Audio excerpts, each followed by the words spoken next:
Não esquecemos dos 80 tiros, Marielle ainda tá presente. Infelizmente nessa nossa luta, ou seja, se foi muita gente inocente. De Parelheiros até o VG, são vários forjados que morrem de gente. 600 conto não é o bastante, isso ainda é pouco pra gente.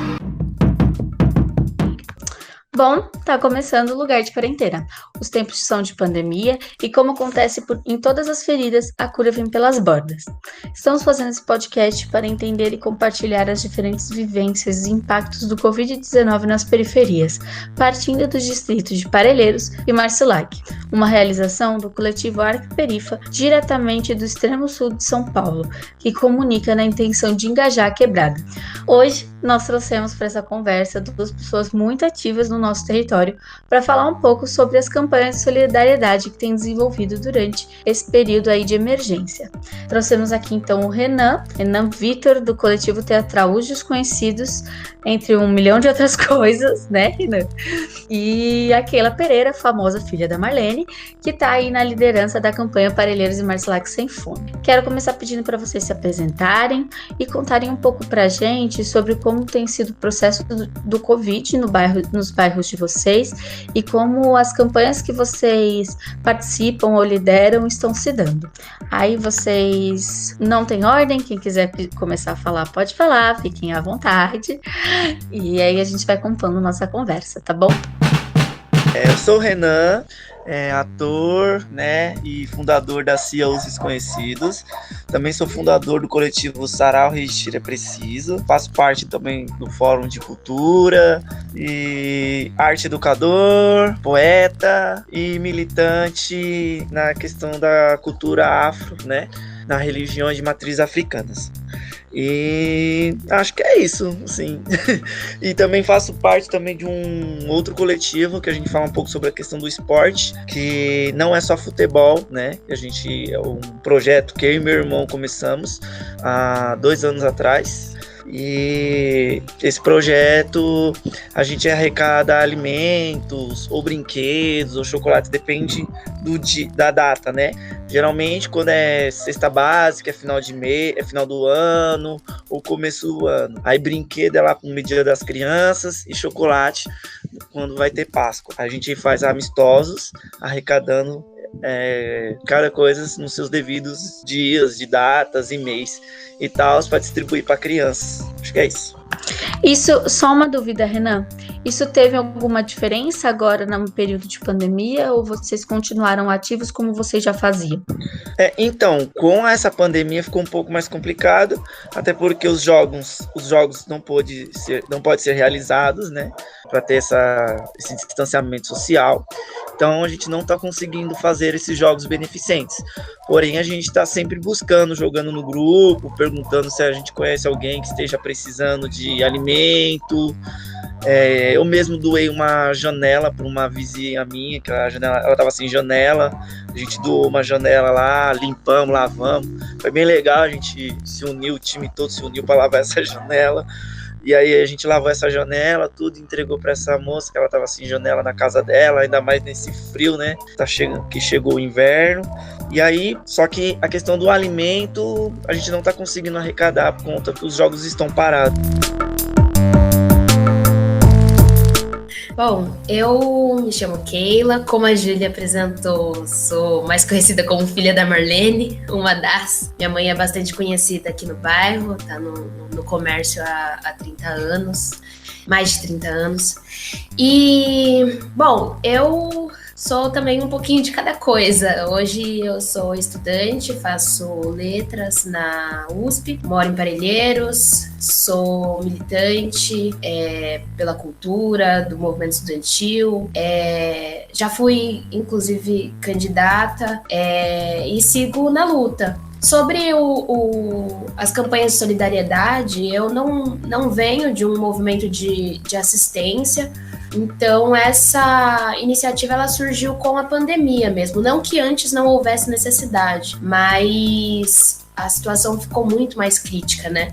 Então, lá no início da quarentena, em março, eu começo a conversar com alguns amigos sobre a gente começar mesmo a arrecadar alimentos para distribuir aqui no bairro. E aí isso começou com o Eri, que ainda é lá do Sarauê. Inclusive eu fui uma das fundadoras do Sarauê, o coletivo aqui de Parelheiros também. Começou com o Eri, começou com a Júlia, começou com as minhas irmãs, minha mãe lá no restaurante, e a gente foi desenvolvendo e foi chegando cada vez a mais gente. A gente conseguiu distribuir nesse período pouco mais de 750 cestas, mas ainda muito insuficiente, porque a gente chegou a atingir mais de 500 famílias. E essas famílias hoje a gente tem o cadastro de todas elas, tem tudo sistematizado, mas a ajuda não consegue chegar o tempo todo. Mas a gente segue aí na luta, porque, enfim, a gente ainda está enfrentando uma pandemia, a situação ainda está complicada, e é isso. Parelheiros e Marcilac Sem Fome, nossa campanha de solidariedade que reúne juventude, comerciante, artista, artivista, aqui em Parelheiros e Marcilac.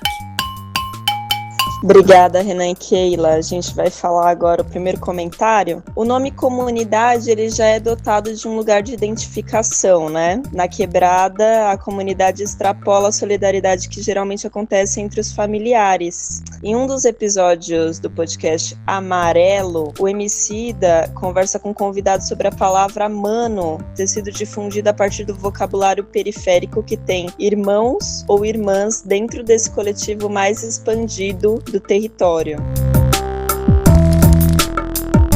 Essa prática, né, de solidariedade, essa prática de auxílio, ela não é nova pra gente, né? Como o Renan traz um bom exemplo disso, de uma prática que vem antes da pandemia, de uma ação que vem antes da pandemia, porque a gente sempre sabe que é a gente pela gente, né? Quando o poder público não cumpre seu papel, a gente vai lá e faz. Ninguém vai morrer de fome, e a gente se mobiliza para isso, né? Como tem sido para vocês o envolvimento da comunidade? Qual que é a resposta que vocês têm tido desses movimentos que vocês fazem, dessas ações que vocês fazem? Como que as comunidades entendem e acolhem isso?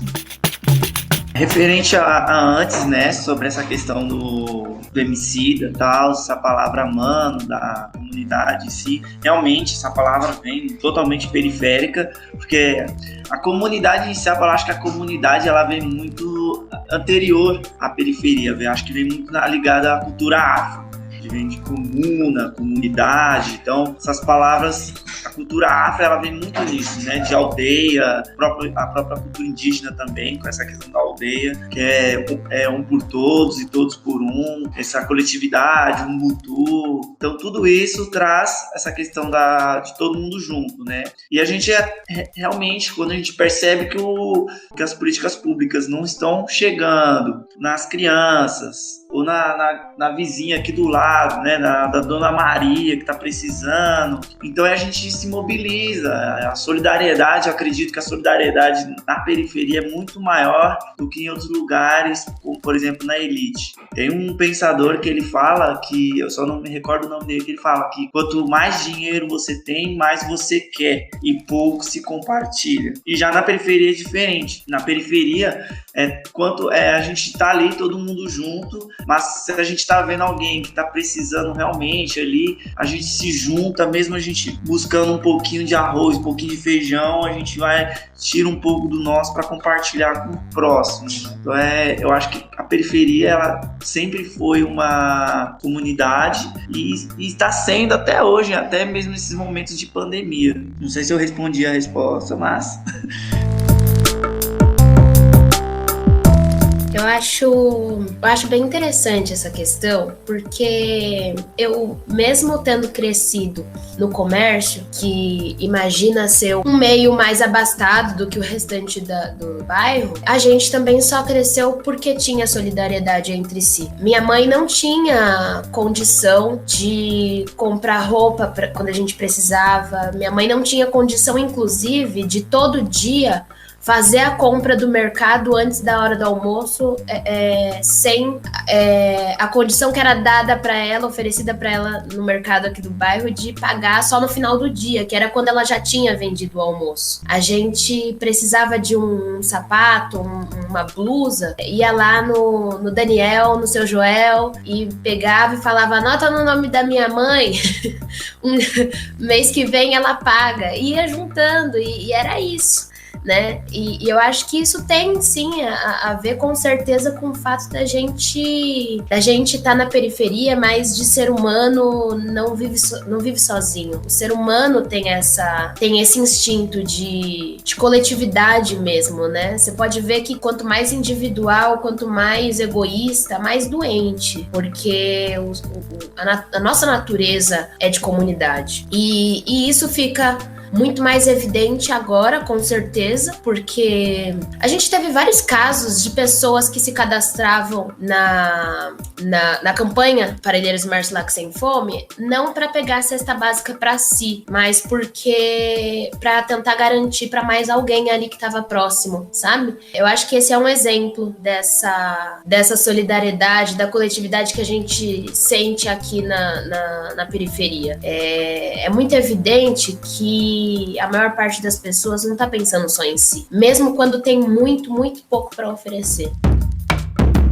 Na avaliação das lideranças comunitárias ouvidas pelo Brasil de fato, as políticas públicas para o enfrentamento à pandemia são insuficientes e por isso a solidariedade une moradores contra a proliferação do coronavírus e a favor da sobrevivência. Em algumas regiões, comitês recolhem doações e organizam campanhas de conscientização, na falta de informações necessárias sobre como enfrentar o vírus. A ida ao mercado, à farmácia, à feira, etc., também acaba ficando ao encargo dos representantes do comitê. Um bom exemplo de ação que corresponde a isso, né, é a campanha do Paraisópolis. Quando eu e a Keila começamos aí o processo do Parelheiros Marcilac Sem Fome, e aí eu fui fazer minhas pesquisas, teve uma frase deles que ficou muito forte para mim. Então tem política pública para salvar os bancos, tem política pública para salvar os shoppings, mas não tem política pública para salvar as favelas. Das campanhas que vocês lideram, onde vocês veem que existe a necessidade de crescimento? O trabalho já alcançou o ideal dele? Ou ele teria que crescer mais para corresponder ao que vocês imaginam?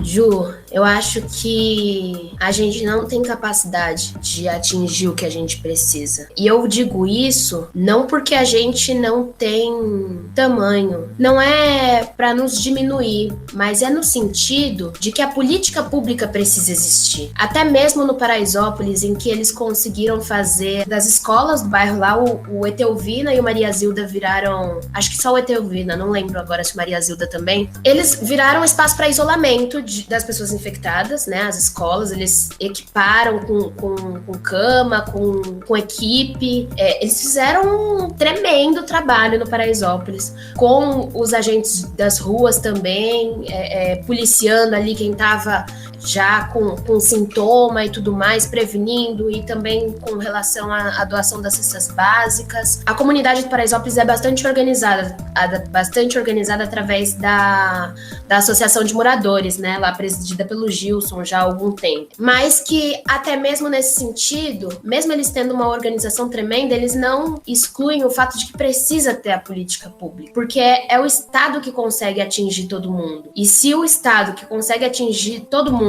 não faz isso, aí que as ações de assistência, as campanhas solidárias, elas entram, mas a gente não dá conta. Isso é uma coisa gigantesca, é uma coisa que precisa realmente de uma estrutura muito, muito maior, né? E aí eu acho que, assim, a nossa campanha, para ela atingir o que a gente espera que ela atinja, ela precisa de não só muito mais cesta básica, mas muito mais política e consciência para esse povo todo também, sabe? Acho que a gente precisa ter muita mão aí para chegar nessas pessoas e debater na real tudo que tá acontecendo, todo o abandono, inclusive, que a gente a gente tem sofrido nessa pandemia, a negligência, porque é isso que tá entregando as pessoas pra morte. A gente tá numa situação em que as pessoas... A gente tem algumas dicotomias, não existe... Estamos numa crise, que o desemprego é grande, que as pessoas não têm como garantir a renda, e ao mesmo tempo a gente também tem a situação de que os mais pobres também são os que têm que sair de casa para trabalhar, senão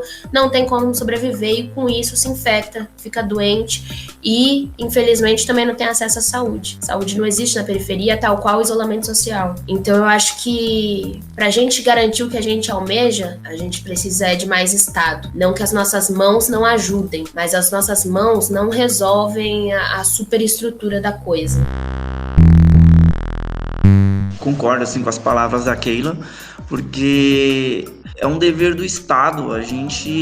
O Brasil, um dos países que arrecada mais impostos no mundo. E para onde vai essa verba? Eu acho que toda a verba que a gente paga, todo imposto que a gente paga tem que voltar para o cidadão, tem que voltar para o povo. E o Estado, por exemplo, ele não dando esse respaldo à população, é isso que está dando, agravando cada vez mais, né, o contágio, né, do coronavírus.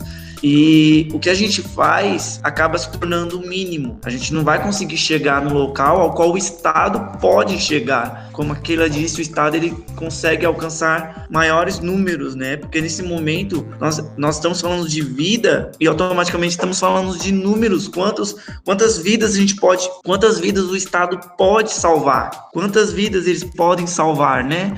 E como que a gente consegue lutar contra um vírus desse, sendo que o Estado não dá um respaldo, por exemplo, não só de doações, mas sempre informações a todo momento. Como a gente vai lutar com uma pandemia ao qual um representante de uma nação fala que é apenas uma gripe? Então fica muito complicado, aí a metade da população fica dividida. Eu acho que quando se tem uma pandemia dessa, de grande tamanho que é esse vírus, que vem matando milhares e milhares de pessoas no mundo, quando chega numa situação dessa, todos têm que estar falando a mesma palavra, desde o federal, ao estadual, ao município, todos têm que estar preocupação, a população, a sua nação, e aí o que acontece? Todo mundo sabe, não conseguimos viver, por exemplo, sem alimento. E aí qual é a preocupação da galera da periferia? É justamente ir atrás do pão de cada dia, né? Eu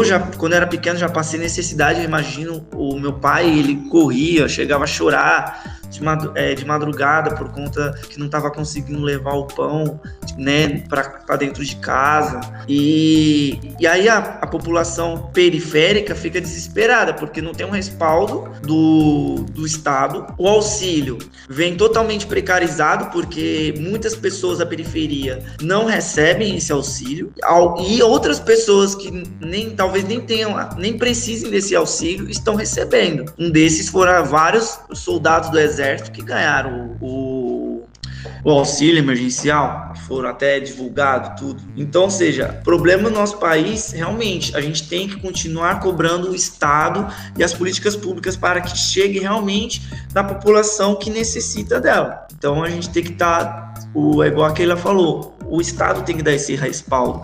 E o que a gente faz, sim, a gente colabora, só que o que a gente faz acaba se tornando o mínimo. Gente, é muito bom ouvir isso de vocês, porque eu acho que existe uma tendência de desresponsabilizarem o Estado e responsabilizarem muitos indivíduos pelas coisas, né? Que são problemas coletivos, são problemas que deveriam ser públicos, né? Publicizados e politizados, e acabam se despolitizando porque é culpa da pessoa que não quer ajudar, porque vocês não se reúnem, não se viram. Eu trabalho com a área do meio ambiente, tem muita essa coisa assim, então, estamos ficando sem água, você deveria economizar, não demora muito no banho, como se fosse uma coisa de um problema individual, né, quando na verdade, tem até o meme, né, vou economizar para o agronegócio gastar. Então, na verdade, eu acho que esse raciocínio que vocês colocam aqui tem muito a ver com o que a gente acredita também de exercício da cidadania, né.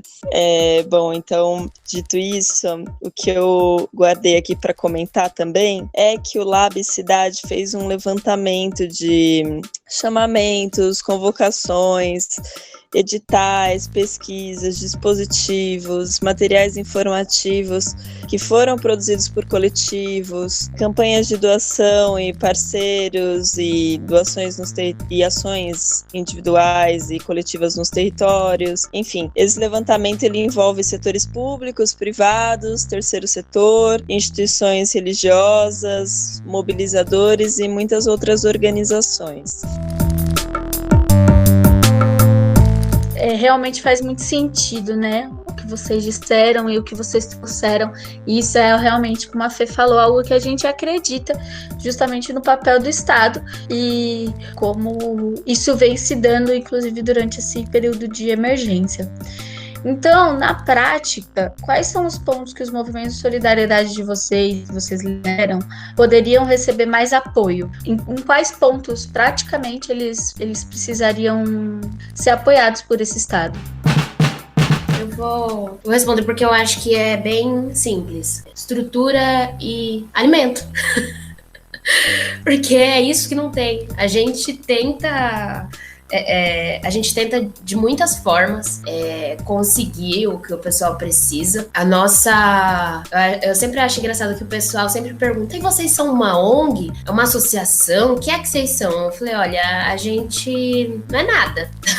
A gente é um bando de amigos que se reuniu para ajudar. E aí o que a gente faz é ser ponte. Por quê? A gente não tem uma organização de onde tirar a ajuda. A gente vai catando um pouquinho ali, outro pouquinho ali, outro pouco acolá. Eu passei todo esse período indo buscar a cesta básica lá no centro, que era uma arrecadação de organizações de mulheres. A gente também teve a organização do ERI, com a Débora e a família, chamando os amigos mais próximos para arrecadarem. Eles foram catando de pouquinho em pouquinho. Nesse período eles conseguiram mais mais de umas 25, quase 30 cestas só entre os amigos mais próximos. Teve o Gustavo também, daqui de Parelheiros, artista. Ele e mais uns amigos conseguiram também arrecadar mais de R$9.000 e compraram também cestas e entregaram na nossa mão. Então, foi muito assim, a gente foi catando. Conseguimos algumas cestas da prefeitura, não muitas, porque a prefeitura também tá tendo essa política de assistência com relação às cestas básicas, mas doa uma grande quantidade para uma organização, porque precisa ter CNPJ para conseguir essas cestas. Só que essas organizações têm vários outros movimentos para se distribuir, né? Então, a organização consegue lá 500.000 cestas, consegue 500, 600, 700.000 cestas. Quando vai chegar lá na ponta, chegou 40. Não dá conta da nossa demanda. Então, eu acho que o principal que a gente precisa, se for para pedir uma ajuda, é o alimento e a estrutura. Eu não tenho, por exemplo, carro para chegar em todo mundo. E nenhuma das pessoas que estão na campanha tem. E a gente procurou, inclusive, fazer o máximo de esforço para que as pessoas não tivessem que sair de casa para buscar a cesta. Essa é uma das características que a gente carregou durante esse período. O máximo que a gente pudesse de fazer para que as pessoas não se aglomerassem e a gente não tivesse que fazer elas se deslocarem para pegar essas cestas, a gente fez. Então eu também contei com alguns amigos para fazer isso. O restaurante tinha um carro, aí eu pegava meu cunhado, a gente ia, o Eri também, a Alessandra, que é uma professora do Leda, que eu não conhecia antes, ela apareceu também ela é um dos exemplos que se cadastrou na campanha solidária para conseguir cesta básica para outra pessoa. Ela se cadastrou porque ela conhecia uma casa que só tinha idosos lá no Chácara Dourado. E aí quando ela se cadastrou, ela explicou qual que era a situação e ela pediu, olha, quando realmente tiver o que entregar lá, me avisa que eu quero ir junto. E ela foi, a gente marcou, ela foi, e depois disso ela fez várias entregas com a gente. Fez várias entregas. Então, é isso, estrutura. Não, é muito mais difícil também fazer as coisas sem estrutura. Total, Keila, a estrutura é tudo, né? Porque tudo que a gente vai precisar vai, por exemplo, vai transporte, vai gasolina, além dos alimentos também, formas, outras, álcool em gel, que não tem, né, realmente. Muitas pessoas não conseguem comprar o álcool em gel, sabonete, formas também de materiais de higiene também, né? Para poder estar evitando esse contágio. Máscaras, eu acho que tem que estar entregando máscara todo o tempo para as pessoas. E é isso, a estrutura conta tudo, assim, porque a estrutura, se não tiver estrutura, o projeto é muito difícil de dar continuidade. Tanto a gente fala isso por conta até dos saraus que a gente realiza. Se não tem uma caixa de som, se não tem um equipamento de microfone, é meio complicado fazer um sarau. E esses trabalhos também necessitam dessas estruturas. Então, realmente, concordo com você, a estrutura ela é o carro-mão para dar continuidade nesses trabalhos. O aplicativo RAH, Rede de Apoio Humanitário nas e das Periferias, que se escreve RAH, oferece um mapa com mais de 70 polos de apoio espalhados pela cidade. A ideia é incentivar que doadores e voluntários ajudem as iniciativas mais próximas de casa. Eu baixei o aplicativo e ele é organizado em uma parte com últimas notícias, que é a abertura, outra aba que se chama Perto, onde você precisa autorizar o seu acesso o acesso à sua localização, para que também ele possa visualizar onde tem a iniciativa próxima a você, né? Aí tem uma outra que se chama Polos, que mostra todos os pontos cadastrados, outra de ajude para um apoio financeiro mais pontual ao RAH, e outra que conta sobre, onde eles se descrevem que surgiram através das iniciativas dos movimentos pretos e periféricos do município de São Paulo para combater os impactos negativos dessa crise sanitária na periferia. Esse negócio para mim é uma novidade. Esse aplicativo, ainda mais aqui onde a gente mal tem internet, né, Brasil?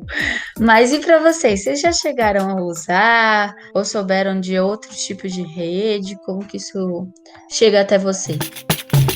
Eu também, novidade isso para mim, eu não conhecia esse aplicativo, já até anotei aqui para dar uma pesquisada, mas que bom que estão surgindo outros aplicativos, outras formas para a gente estar atendendo a galera da quebrada. E é isso, precisamos de mais informação, a informação não chega, né, de forma clara na quebrada, então quanto mais a gente buscarmos informações para estar salvando dos nossos, melhor. Eu não conhecia também. A hora que a Fernanda estava falando, eu já fui caçar aqui o aplicativo, baixei. Achei bem interessante. Eu só, assim, isso é muito mais importante, eu acho, para quem está interessado em doar. Porque para quem realmente precisa, eu enxergo pouca possibilidade de acessar esse tipo de coisa. Apesar, inclusive, de essas pessoas terem caído também em muitos golpes, entrando justamente em promessas de vale gás, em promessas de vale cesta básica, em promessas de ajuda, né? Mas, no geral, a gente na nossa campanha, a gente ia atrás das pessoas sempre pelo WhatsApp, principalmente, mas também quando a gente ia entregar as cestas, a gente também se colocava ali aberto a cadastro. Então, o nosso cadastro é algo simples, que só serve, na verdade, para a gente ter alguma forma de garantir prioridades. Então, no nosso cadastro, a gente pergunta quantas pessoas tem na casa, quantos são crianças, quantos são idosos, qual a renda, se conseguiu o auxílio emergencial, inclusive, né? E com isso a gente vai ali tendo que dar alguma prioridade para alguns grupos, principalmente porque a gente nunca tem cesta para todo mundo. E aí, o que a gente sempre encontra são pessoas que não têm condição alguma de conversar pelo celular. Aqui em Parelheiros em toda a região, né? Parelheiros, Marcilac, até em outros bairros mais próximos também, ali entre o Varginho e o Grajaú, não tem sinal, cara. Não tem sinal, a internet é ruim, ou as pessoas também não têm crédito, depende do Wi-Fi da praça, ou inclusive, muito vi nesse período também, as pessoas nem têm um celular, a pessoa tem um celular, ela não tem um celular que entre aplicativo. Ela pode falar pelo celular, mas é um celular antigo. A desigualdade social também inclui uma exclusão digital. Então eu acho essas iniciativas muito boas, mas para atingir quem pode ajudar. Isso eu acho principalmente assim, essencial, porque tem muita gente mesmo que pode ajudar, que tem condição, e às vezes só não ajuda por pura comodidade, de não querer ir atrás, saber exatamente onde doar, como doar. Então, se ela tem uma ferramenta dessa, facilita bastante. O aplicativo já tá ali dizendo onde é que precisa, onde é que a galera tá organizada, né? Eu acho que isso é bem interessante. Mas eu acho que pro público, pra galera que tá precisando mesmo, esse lance do aplicativo, ele ficou bastante excludente. E a gente viu isso também, principalmente através do próprio auxílio emergencial, né? Que tudo se resolve pelos aplicativos. Total. Quantas pessoas a gente teve que ligar, né, Keila? Chegou aqui, tá sexta! Liga pra todo mundo! Ai, meu Deus, a gente é muito doido. Eu quero primeiro agradecer a presença de vocês e a disponibilidade. Realmente, a gente tá junto em várias lutas e aí seguimos nessas lutas coletivamente. E queria pedir para vocês fazerem uma fala final aqui pra gente, contarem um pouquinho do que vocês acharam, de como vocês sentiram essa nossa conversa. E se vocês tiverem algum lugar em que se encontra as informações da campanha, já deixa aqui para o público acompanhar. Se for um número de telefone, que seja um número de telefone. Se for uma rede social, deixa a rede social, para que a gente também possa dizer para o público onde vocês estão, tá bom? Eu vou falando assim, deixar a Keila para falar, porque como o trabalho dela tá dando continuidade, né, que foi justamente por conta dessa pandemia que eles lançaram esse projeto, e como o meu tá um pouco parado nessa questão ainda, porque o que a gente tá fazendo é bem mínimo. Realmente a gente procura a galera da comunidade assim próxima. Eu quero agradecer a Mark Perifa, a Fernanda Lima, a Júlia Silva Biagioli, Keila também, quero agradecer essa oportunidade de estar conversando, parabenizar pelo esse trabalho que está trazendo informação, engajamento para a galerinha da comunidade, os jovens, parabéns mesmo. E tem uma página no Face, porque na verdade a gente não ia fazer, né, essa página, tudo, só que a galera ficou pedindo foto das doações, tudo, e a gente criou uma página no Face, que não é só futebol, é solidariedade. E quem quiser também procurar outros trabalhos que a gente também realiza, né, tem o Sarau Rencheira Preciso, a página do Sarau Rencheira Preciso, e a página da CIOs Conhecidos de Teatro. Lá também, quem tiver precisando de alguma coisa, só chamar lá no chat que a gente responde, a gente procura estar buscando outras informações para colaborar com vocês, tá bom, gente? Então, quero agradecer mesmo, um grande beijo e valeu! Olha, eu sou muito, muito grata por poder participar aqui, um trabalho que eu tenho uma admiração enorme pela Júlia, que já é minha amiga há algum tempo. Fernanda, é um prazer imenso também te conhecer, trocar contigo. Eu já vou aproveitar e puxar daqui, a Fernanda perguntou nos bastidores onde que encontrava a gente nas redes. E a gente não fez nenhuma rede do Parelheiros e Marcilac Sem Fome. A gente, lógico, também estava bastante ocupado nessa questão do contato mais puro ali com as pessoas, mas a gente devia, sim, ter feito. Isso estava no plano, o problema foi a quantidade de demanda que a gente já tinha cada um, né? Ninguém deixou de trabalhar durante a pandemia, inclusive tem sido muito mais difícil do que normalmente era. Eu sou tão doida que eu nem sei me apresentar direito, porque uma das coisas que eu faço também atualmente é ser agente cineclubista da SP Cine. Eu estava trabalhando, prestando serviço para a Casa de Cultura antes da pandemia começar. E durante esse período a gente ficou com o trabalho todo virtual, então a demanda de trabalho cresceu bastante, e aí por isso que a gente acabou não conseguindo desenvolver tudo que a gente gostaria para a campanha solidária. Mas a gente continua, e aí eu fiz um WhatsApp meu só para atender o pessoal da campanha solidária, que fica no número 1172648274. É sem o 9 na frente mesmo, eu não sei porquê. Foi o chip que eu comprei. E eu queria agradecer muito, principalmente, todas as pessoas que se envolveram nessa ação, porque eu tô aqui falando acerca do Parelheiros e Marcilac Sem Fome, mas eu não fiz absolutamente nada sozinha. Teve a Júlia, teve a Zileia, teve minha mãe, todas as minhas irmãs, meu irmão, o Eri, a Debs, a Sandra, o Will, o Thiago, o Caio, meu companheiro. Teve muita gente, eu ainda nem consegui citar todo mundo. Então, queria agradecer mesmo todo mundo aí pela força e que a gente siga em frente, que a gente ainda tem muita luta para fazer.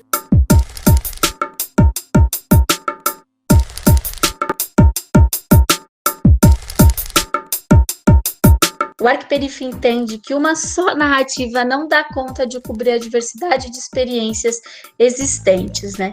E é disso que nasce o Lugar de Quarentena. Lembramos que as opiniões expressas pelos convidados não necessariamente refletem as opiniões e posicionamentos do nosso coletivo. A vinheta da vez é na voz do Matheus Maurício da Silva, ou MCTH13 como é conhecido. É compositor, intérprete, mestre de cerimônia e produtor cultural. Residente do bairro de Parelheiros, extremo sul de São Paulo, começou jovem na música, já aos 13 anos. Em 2019, lançou o EP Versos de Bueiro, que conta com 4 faixas inéditas e mescla elementos dos gêneros trap e rap. Fortalece o corre dos artistas periféricos. Segue lá, @MCTH13, para acompanhar o trampo que ele desenvolve. Periferia ainda trabalhando, infelizmente não pode parar. Tá de quarentena é um privilégio, e quem não tá tem que se arriscar. O SUS sendo sucateado, a meta deles é privatizar, mas nós ainda estamos no corre de saúde digna e popular. Nas fascistas, não esquecemos de suas falácias, que suspender 4 meses de salário só voltou atrás porque não tem palavra. Minimizou uma pandemia que atinge famílias a nível global. Não é à toa que tu é piada, escolhe a política a nível mundial.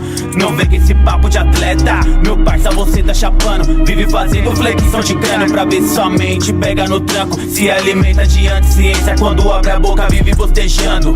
Foda-se sua família, a massa pra América ainda tá sangrando. Não esquecemos dos 80 tiros, Marielle ainda tá presente. Infelizmente não é só nossa luta, ou seja, se foi muita gente inocente. De Parelheiros até o VG, são vários forjados que morrem de gente. 600 conto não é o bastante, isso ainda é pouco pra gente. Bom, tudo, muito obrigada, se cuidem e até mais.